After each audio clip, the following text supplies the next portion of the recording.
Well, we've been watching him for a long time. He's seen everything. He's been very successful. He knows what he's looking for. You can't trick him, and he has a fantastic group of receivers and weapons around him. So it's going to be a real big challenge for us. Bobby kind of recalled a moment from the preseason where apparently he called a timeout and called out the exact play you guys ran on.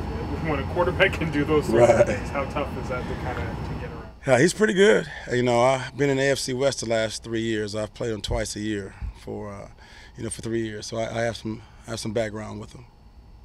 A lot of new faces on this defense. Just how do you feel like the group's come together over the first, half? Well, I think they're working really hard. I think you can tell that they care. You can tell that all the work they're putting in during the week. And as young as they are, so many new things are happening to them every week, and you got to try to process them and teach them and continue to develop them. There's so much football that they don't know that we can't be upset about anything that they're doing because they're working really hard. They've had success, they've had failures, they've learned from their successes and failures. So it's really fun to watch the development of the young players.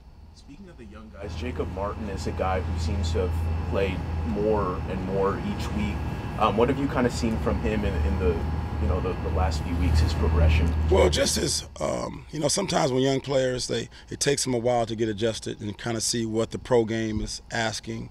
How do you fit in the pro game, and then at the same time, where do you fit and find your role on this team? It takes a while for that to really, come to him. So he understands now what his contribution in his role is, as far as rushing the passer, being fast, covering on special teams, and he's really taken ownership of that role. And now you see his confidence starting to show. Pete kind of mentioned against the Chargers in the preseason, played a little vanilla on defense at first, and switched it up and had more success. Did you learn anything about how to attack this offense after that game? No, you don't learn a whole lot from the preseason. They aren't playing much. We aren't playing our guys. It's early in the year. I think that it was first or second game. At the same time, I've had a lot of experience with with their offense. Their head coach he and I are former teammates.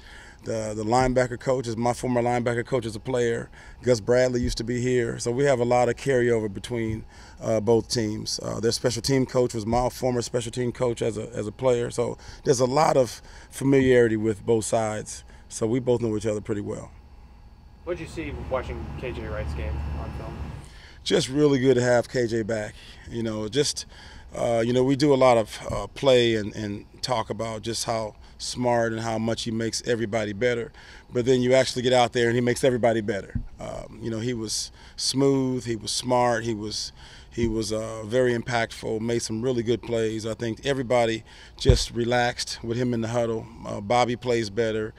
Bradley McDougal plays better. The whole team, the younger players are really more at ease when KJ is in the huddle because he has such a football IQ, such an awareness about him that he makes everybody around him better. The risk that KJ can take in the run game because he knows offenses and knows what to expect. What showed up in Detroit, those risks that maybe only he could? Well, I don't know if they're risks. They're more like educated guesses. He kind of knows what's happening. I think anybody that pays attention, that watches film, that understands what offenses like to do in certain formations, just pays a little bit of attention. And KJ pays a lot of attention. He's a detailed player. And anytime you have a player that is that detailed and cares that much, it's gonna carry over to the game. He's gonna make a lot of plays. When you had all these new players in August, September, what did you expect, and what have you gotten that maybe you didn't expect out of them? So well, I don't know if I don't know what we expected. We just know how Seahawks play. We know our philosophy and what we expect from the players who make this team, the players who come inside the building, and the effort and the competitiveness and the ability to give all you have. Those things are just those are given. In order to be part of this team, you have a certain way you attack this this game. And the guys stepped in and played hard. They understood. They bought in. And when you play that hard and you care that much, good things happen. You've played for Pete and coached with him also. Just what makes him, on the defensive side of the ball, what makes him such a good coach? Well, he understands his players. I think he understands his coaches, and he allows the coaches to be themselves. He hires good people and lets them coach and let them play. And the players, he allows them to really honor and value their individualism, their ability to be themselves, and gives them their space and their ability to really shine, and pushes his ideas and understands that teammates and competition, playing together, being a great teammate, all these things that mean so much to him, they become very important to us as well. When you played, if you had a punter do what Michael Dixon did the other day, maybe you did, I don't know, but what would you say or do differently? Good play. You want guys to have that awareness. You want guys to have that, that toughness, that ability to see and understand the situation.